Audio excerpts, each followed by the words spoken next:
সুপ্রিয় ভাই ও বোনেরা, সবাইকে ভালোবাসা এবং শুভেচ্ছা জানিয়ে আজকে একটি বিষয় নিয়ে আলোচনা করব। আজকের আলোচ্য বিষয়টি খুবই গুরুত্বপূর্ণ। তো বিষয়টি হলো যে আপনি বিফল হলে কিংবা ব্যর্থ হলে কিভাবে আবার নতুন করে সাফল্যের পথে হাঁটবেন, এই বিষয় নিয়ে আলোচনা করব। তো আলোচনা করার আগে আমি কয়েকটি কথা বলি, খুব ভালো করে খেয়াল করবেন। প্রথম কথা হচ্ছে, বাধা বিপত্তি হলো মানুষের জীবনের অংশবিশেষ। আপনার জীবন চলার পথে বাধা বিপত্তি আসবেই।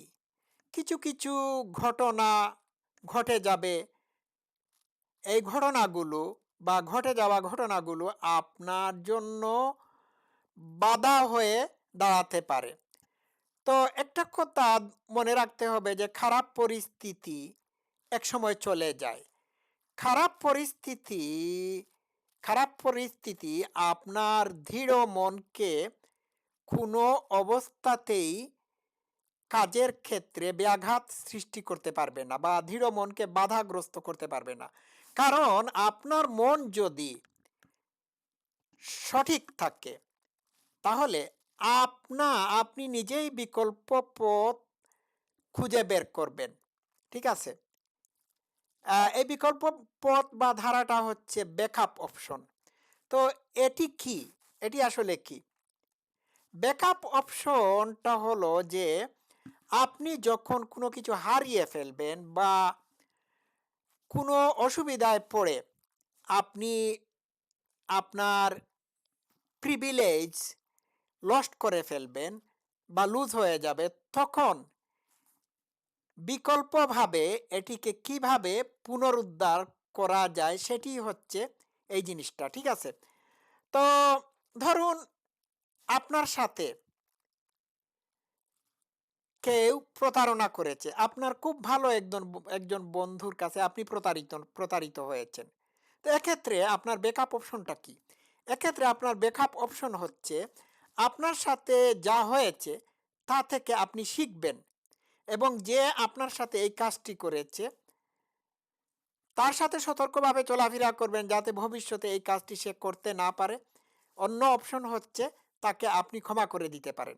আরেকটি কথা বলি, ধরুন আপনাকে জেলে করা হয়েছে, জেলে নিক্ষেপ করে দেওয়া হয়েছে।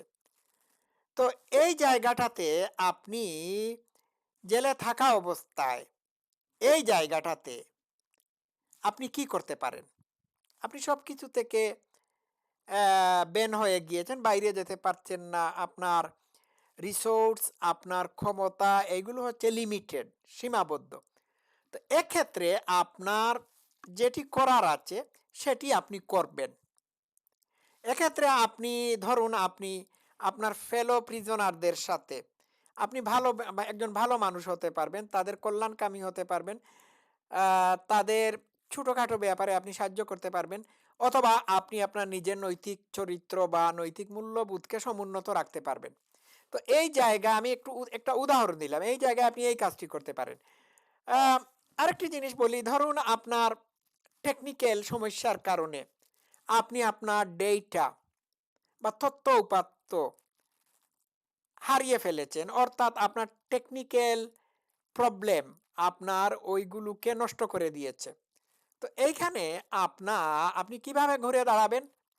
আপনি নতুন করে শুরু করবেন এবং আগের তুলনায় আরো বেটার করবেন।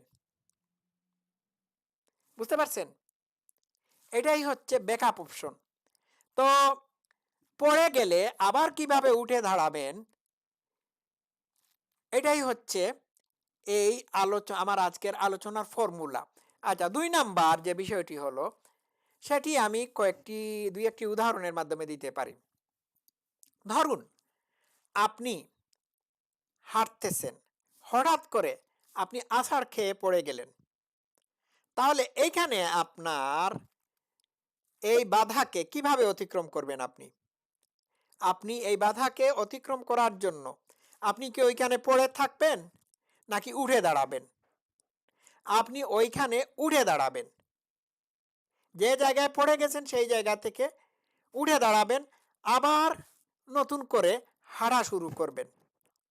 ওই যে আপনি যে জায়গাটা পড়ে পড়ে গেছেন, ওই জায়গাটাকে আপনি উঠে দাঁড়িয়ে চেক করবেন। চেক করে দেখবেন ওইখানে কি কোনো কলার বাকল ছিল, নাকি জায়গাটা পিছলা ছিল, নাকি আপনার অসতর্কতার কারণে আপনি পড়ে গিয়েছেন।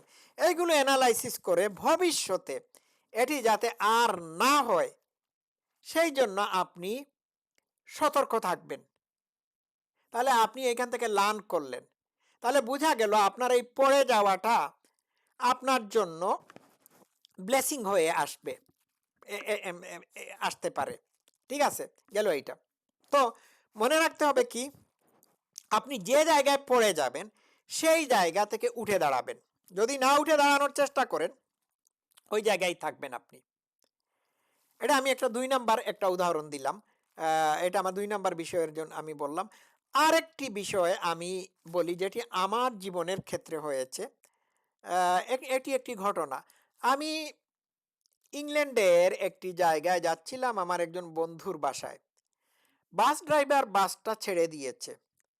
হঠাৎ করে বাস ড্রাইভার আবার ওই বাস স্টপে চলে আসলো, বাসকে নিয়ে চলে আসলো। আমি ভাবলাম কি রে, বাস স্টপে আবার চলে আসলো কেন? আসলে কি জানেন, সে এইখানে একটি ভুল করেছে। এই ভুলটা হলো যে সে বাস ছাড়ার যে সময়টা নির্ধারিত ছিল ওই সময়টার ঠিক ৫ মিনিট আগে বাস ছেড়ে দিয়েছিল। তাহলে এতে করে কি সমস্যা হতে পারতো? এতে করে যারা মানে বাস স্টপে ৫ মিনিট আগে এসেছিল তারা বাসকে মিস করত। তো সে যখন ভুল বুঝেছে তার ভুলটাকে সংশোধন সে করে ফেলেছিল। কিভাবে সংশোধন করেছিল? সে ওই যে মানে ওই যে বাস ছেড়ে চলে গিয়েছিল, আবার সে বাসকে রিভার্স করে বাস স্টপে নিয়ে আসলো। বিষয়টা বুঝতে পারছেন? তাহলে কিন্তু আসলে সে কিন্তু ওই সময়টাতে চলেই যেতে পারতো না, ঠিক আছে? কিন্তু যায় নাই, আবার চলে এসেছে। এই ঘটনা থেকে আমি একটি জিনিস লার্ন করলাম। সেটি হলো যে আপনি যেখানে ভুল করবেন, যে জায়গাটাতে ভুল করবেন, সেই জায়গাটা থেকে আবার নতুন করে শুরু করবেন। Nothing wrong with this. মানুষ ভুল করে থাকে। তো আপনি যেখানে ভুল করবেন সেই জায়গা থেকে আবার নিজেকে সংশোধন করে বা আপনার কাজকে সংশোধন করে আবার শুরু করবেন। এটাই হচ্ছে life. This is life skill. তাহলে বিষয় কি দাঁড়ালো? বাধা বিপত্তি, অবস্টাকল, খারাপ পরিস্থিতি, এইগুলো ক্ষণস্থায়ী, কিন্তু এইগুলো থেকে আমরা লার্ন করতে পারি। ঠিক আছে, গতকালকের ইনসিডেন্টকে আজকের দিনের জন্য ব্যবহার করতে পারি। That's life skill. তো যেখানে পড়ে যাবেন সেইখান থেকে উঠে দাঁড়াবেন, যেখানে ভুল করবেন সেইখান থেকে আবার শুরু করবেন। That is the life. থামলে হবে না, চলতে হবে। এই যে ছোট ছোট শিশুরা, তারা হাঁটা শিকার সময় কতবার আছাড় খেয়ে পড়ে, হ্যাঁ, শরীরের খাল বাকল তুলে নেয়। বলুন তো দেখি কতবার? আমি যখন হাঁটা শিখি কতবার আমি পড়েছি, আছাড় খেয়ে পড়েছি, এটা আমার মা বাবা বলতে পারবেন। কিন্তু আমি কি মানে আছাড় খেয়ে পড়ে যাওয়ার পরে আবার উঠে দাঁড়ানোর চেষ্টা করি নাই? করেছি বলেই তো হাঁটা শিখেছি না, নাকি? এইভাবে আমরা সবাই করেছি। সো এটা আমাদের জন্মগত অভ্যাস। আমাদের এইটা এই এই জিনিসটা ন্যাচারালি আমরা শৈশবকাল থেকে শিখেছি। হ্যাঁ, শৈশবকাল থেকে এটি শিখেছি। এটা আমাদের ডিএনএতে বা জিনে আছে। তো আমরা তো আমাদের ওই শৈশবকালে পড়ে যাওয়ার ঘটনাগুলো থেকে উঠে দাঁড়ানোর শিক্ষা নেব, নয় কি? দর্শক শ্রোতারা, আমি এইটুকুই ব্যাখ্যা বিশ্লেষণ করলাম। আসুন আমরা উঠে দাঁড়াই। সবাই ভালো থাকবেন। Love you all. Thank you so much.